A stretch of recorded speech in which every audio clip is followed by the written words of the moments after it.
The premise of my trust premium framework is that people are not only preferring to buy from someone they trust, but they actually are willing to pay a premium, a higher price when they buy from someone they trust over someone that they don't know. But what makes me believe that? Well, there are several beliefs that we hold. And maybe we were taught by our parents, maybe we don't even know why we know them, but we consider those to be true. And nobody ever tested that in research, and I have. In the past several weeks, I've put some of those beliefs, 3 in particular, I put them to the test in a survey. I got 426 respondents, and the results are not only supporting my trust premium, but might actually even surprise you. In this episode, I will share those results and what they mean for trust premium right after this.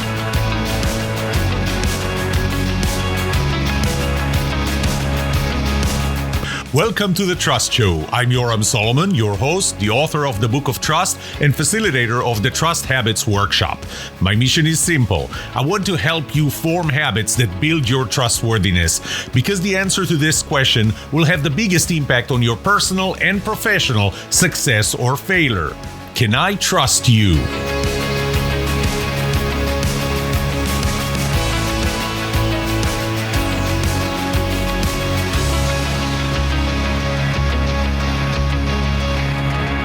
Let's start with the foundation of the trust premium. The foundation is really that people are buying not only on price. It's not that wherever you can lower $1 or 1 cent, then people will buy from you over anybody else. That assumes a commodity. In a world of commodities, when everything else is the same and the product or service does exactly the same, customer service is exactly the same, the brand is the same, everything else is the same, people would really buy only on price, right?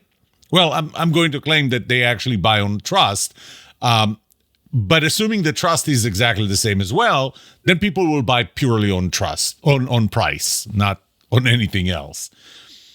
So let's see if this is true. If people are really only driven by price when they buy something, and there are going to be 3 statements, 3 beliefs, 3 truths that you were told, that you hold in your head for many, many years.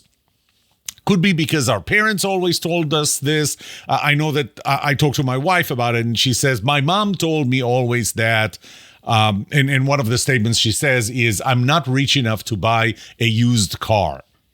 And, frankly, I have that experience. I bought used cars. Some of them were good. I bought used cars that took so much money to spend on them to get them to work well that I started wondering, why didn't I buy a new car? And so the statement that she held true was that I'm not rich enough to buy a used car. And by the way, those are statements that are kind of good as quotes. So let me attack or talk about 3 of them, or analyze 3 of them. One is, you heard this phrase. You heard all 3 of them. You get what you paid for. What does it mean? What does it mean you get what you paid for? It means that if I paid less, I probably got less. If I paid more, I probably got more. So there's no a great deal or something. Every now and then there are deals, but in general, we believe that value is attached to price. So if we don't know the value yet, especially when you find the value after you buy something, or after you subscribe to service, if you know that you think you know what the value is, but you know that you're going to find out only after you really bought it, then the only thing you do know is what the price is. And somewhere stuck in our head is that you get what you paid for. And if you paid more, then you probably will be getting more. And once again, this could be our parents telling us this, and for all of our lives and through our childhood, it could be our experiences, because we actually did experience that typically value is attached to price. Not always. There are always exceptions, but typically. So that's number 1. You get what you paid for. Another one There ain't such thing as a free lunch. Or in proper English, there is no such thing as a free lunch. And what does it mean? You know how you get invited to this free lunch with a seminar? And it used to be, I think it's probably related to timeshare.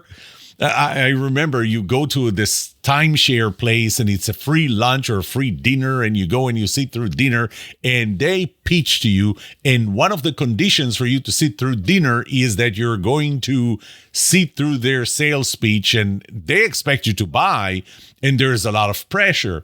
And in other words, when they invite you to a free lunch, it's not really free.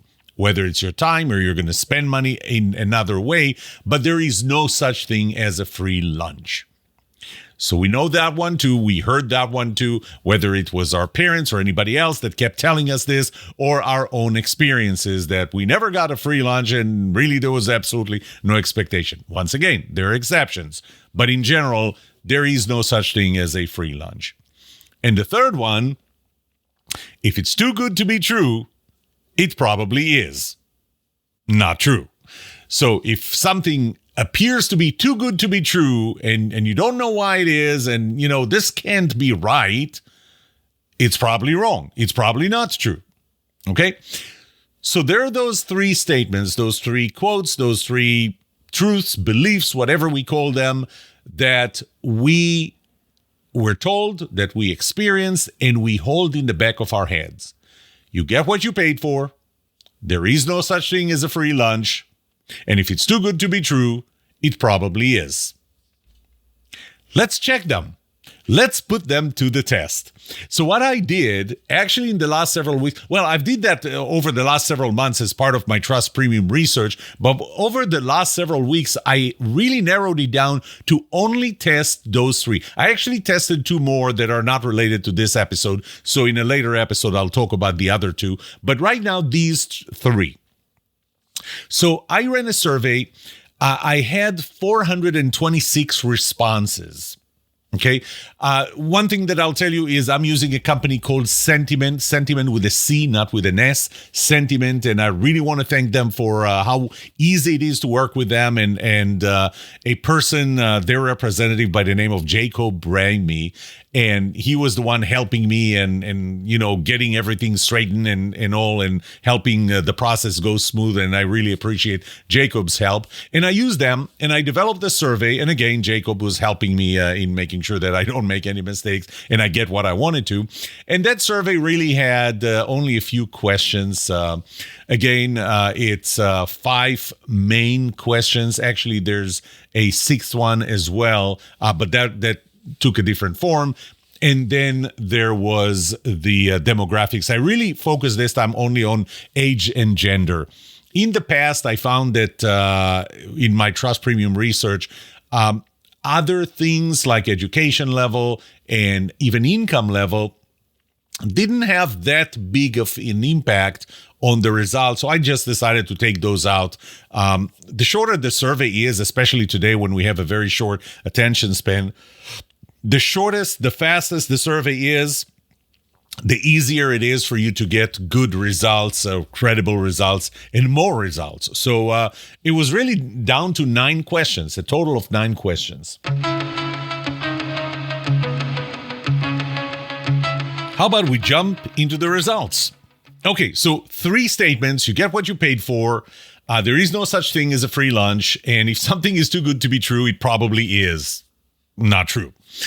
So I'll start with the first one. You get what you paid for. And by the way I set up that survey was that the general question was, to what degree do you agree or disagree with the following statement? And then I would throw a statement like you get what you paid for.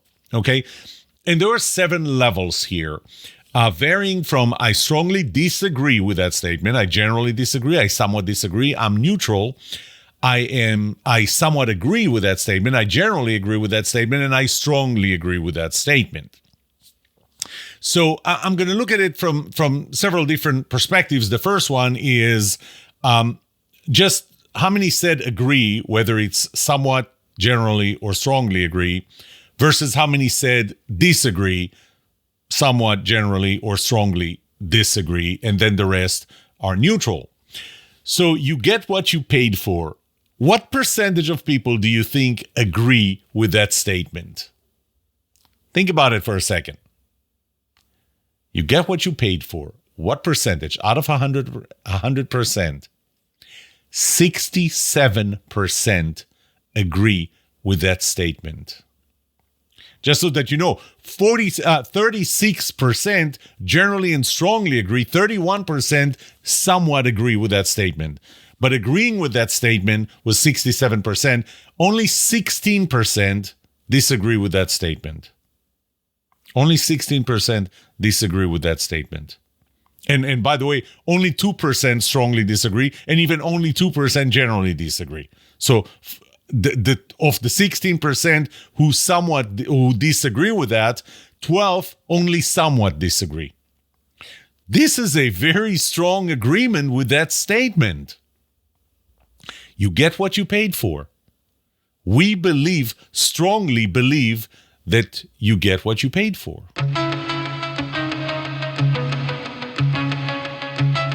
Next, there is no such thing as a free lunch. Do we agree with that statement? What do you think? Do we agree that there is no such thing as free lunch? If somebody's offering you a free lunch, there's probably strings attached to it. You're actually going to end up paying one way or another, maybe even more than if you paid for the food. Do we agree? Do we disagree? 64% agree with that statement. 20% strongly, 18% generally, 26% somewhat agree, 15% are somewhere in the middle. And by the way, that neutral part was very consistent across all three questions. Well, you'll see that, okay, I'm not going to say the other part, but 16% neutral, 15% neutral, 16% neutral across those three statements. But here, there is no such thing as free lunch. 64% agree, 21% disagree. And once again, when I look at the disagree, 4% strongly disagree, 4% generally disagree, 13% only somewhat disagree with that statement. 15% neutral, and then 64% agree with the statement, there is no such thing as a free lunch.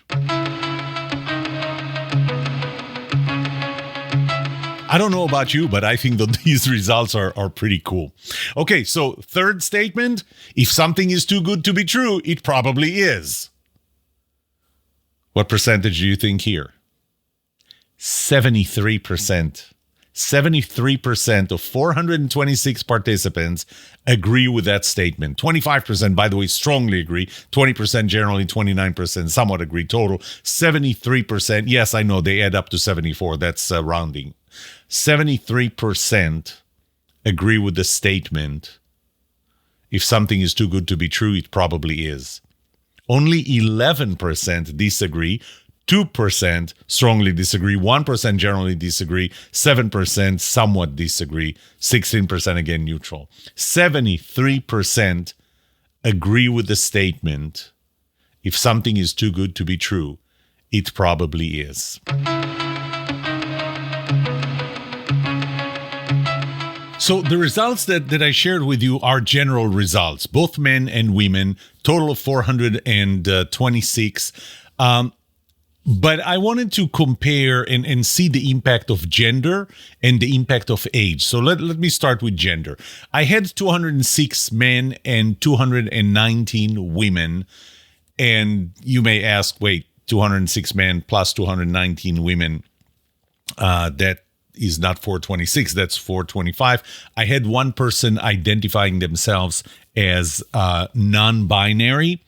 And I don't really know how to relate to that in the context of gender, men versus women. And plus, I can't put non-binary as a category of one person only and have reliable statistics. So I stayed with 206 men, 219 women.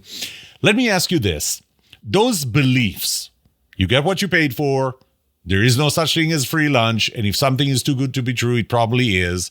Who do you think hold them stronger, men or women?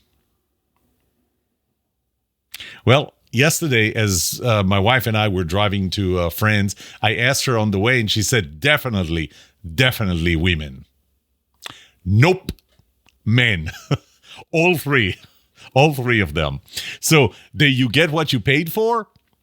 In general, I told you it's 67% agree with the statement, you get what you paid for. 67% in general, 72% of men and 63% of women.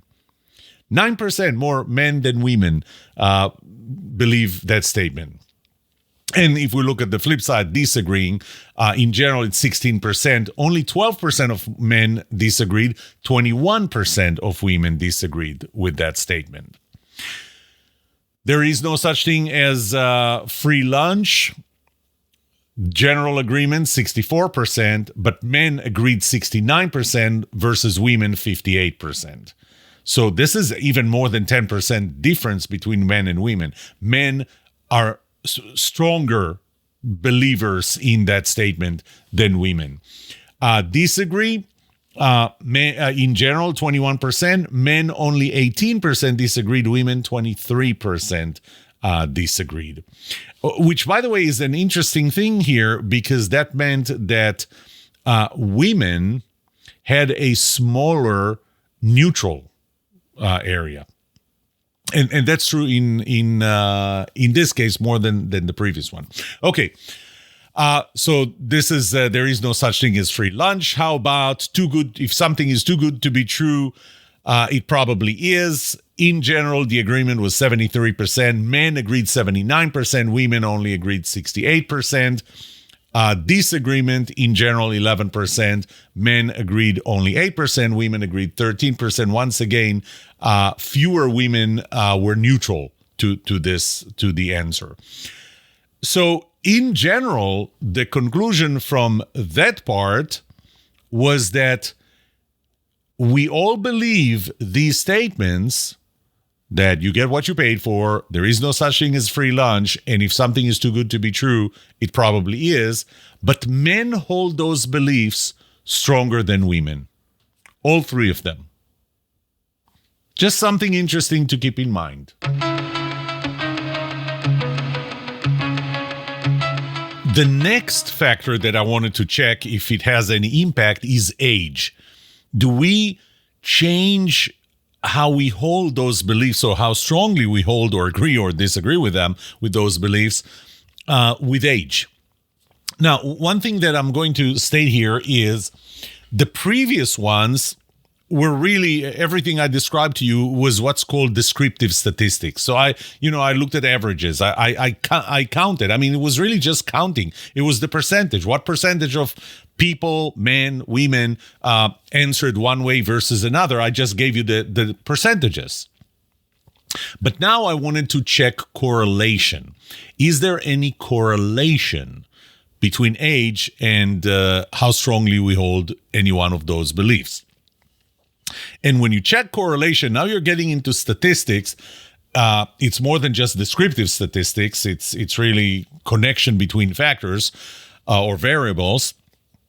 And there are two things to keep in mind. There is significance of the correlation and statistical significance of the correlation. Those two things are somewhat related, but they're different. They're different terms. Significance means that there is a significant difference between, when you're at 18 versus when you're at 65. There is a significant difference between how we hold those beliefs. Statistical significance means that the probability of predicting the result based on knowing the age, that probability is very high. And we typically look at a 95% probability, which translates into, in statistic terms, a P of 0.05 or less. So something can be significant, which means I can see a big difference, but not statistically significant, which means that it can't really be proven. It doesn't apply to all cases. Something can be statistically significant, which means it is very predictive, but not very significant, so it's not a big impact. So, for example, I can find that as age changes, there is a dramatic impact on, how strong. We can very strongly predict by age what would be the reaction, but the reaction is actually pretty similar across all ages. So, I'll talk about these two things. First of all, there was very small effect and not enough statistical significance on the effect of age on how strongly we hold the beliefs that you get what you paid for. So the first one had very small effect, very little statistical significance, or not enough statistical significance to say that there is a correlation. So as it turns out, age did not have an impact on how strongly we hold you get what you paid for. However, that changes with there is no such thing as free lunch. The age range that I checked was between 18 and 65. I actually disqualified people under 18 and disqualified people over 65. So the 426 respondents were all between 18 and 65. At 18, when I asked the question, how strongly do you agree, or to what degree do you agree with the statement, no, there is no such thing as free lunch? At the age of 18, the answer was between neutral and somewhat agree. We kind of very little agreement. At the age of 65, that agreement goes higher, and it's somewhere between somewhat agree and generally agree. That's the average. And it's actually 15.6% more than the age of 18. So there is a significant impact, and there is a strong significant statistical significance to say that this is really predictive. That as we age, we believe more in there is no such thing as free lunch, while we actually don't believe more in you get what you paid for. When it gets to too good to be true, if something is too good to be true, it probably is not true. At the age of 18, we're just under somewhat agree. At the age of 65, we're just under generally agree, and that was 20.4% more. So we hold this belief stronger as we get older. So if we look at the three, the impact on age, there is no impact, no significant impact across the ages of 18 to 65 on how strongly we hold the belief that you get what you paid for. There is some impact on we hold this belief a little stronger as we go from the age of 18 to 65. And the same applies to if something is too good to be true, it probably is. So there is some impact on age. As we age, we hold those beliefs more stronger. Maybe because we have more experience. Maybe there is another reason. I really did not check why. And now we get into the SWWC, the so what, who cares? Why was that even important?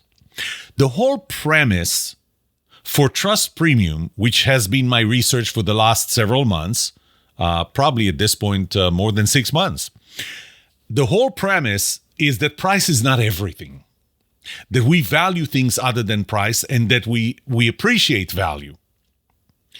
And if we hold these beliefs as strongly as we do, I was actually surprised. I did not expect those numbers to be this high. But if we hold those beliefs that you get what you paid for, there is no such thing as a free lunch, and if something is too good to be true, then it probably is, that means that we really pay attention to value. Not everything is price. And that is the foundation to Trust Premium. Because trust is a value.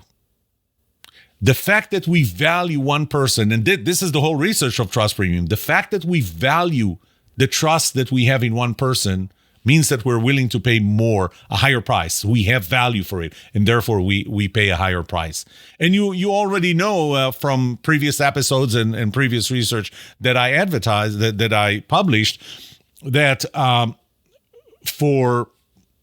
take insurance agents, we're willing to pay 5.5% higher premiums when we get the same policy from an insurance agent we trust versus one we don't know, that we're willing to pay 39.4% higher fees to a financial advisor we trust over someone we don't know, 29.3% higher price to a contractor that does a $10,000 home remodeling project that we trust over someone we don't. So we know that we're willing to pay a premium, and the reason is because we see trust as value.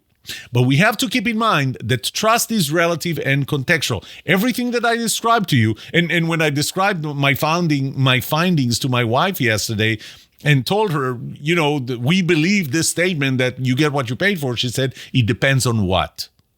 And she was right. Trust is relative, trust is contextual. So are these things. Value is relative and value is contextual. We feel differently about different things.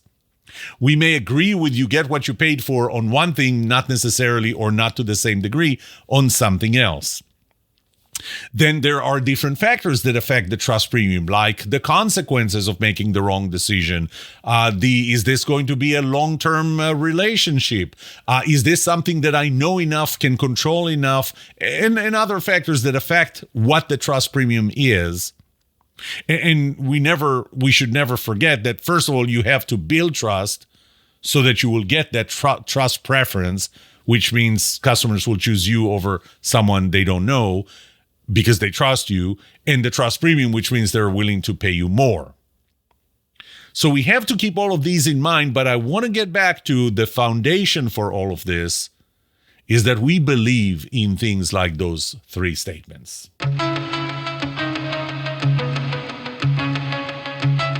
Okay, it's time to wrap this up. And in summary, my more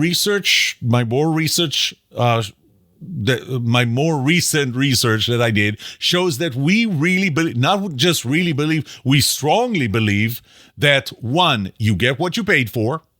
So if you pay more, you're probably going to get more value. And remember, and this is really important, you know what you're going to pay very, very early on. What you don't necessarily know is how much value you're going to get. We strongly believe that there is no such thing as free lunch. If somebody is offering you something for free, there's probably strings attached. You're going to end up paying for it one way or another. And three, if something is too good to be true, it probably is. And that's the third thing that we believe in. Again, strongly. Actually, this one is the one we believe in the strongest. There are some gender differences. Oddly enough, men believe those statements more than women. There is some age difference in some of them. As we get older, we hold those beliefs even stronger. But the reason I share this, the reason I did that research is because this is the foundation for trust premium. The fact that we believe that value comes out of is something that is attached to the price. And when we pay more, we actually get more value. It's not just that we pay more and we don't get more value. People pay for value. They value trustworthiness. That's the whole trust premium research, which I talked about in the past. Well, that's it for today. I hope that this made you think a little differently about trust and trust premium. May trust be with you. This was The Trust Show.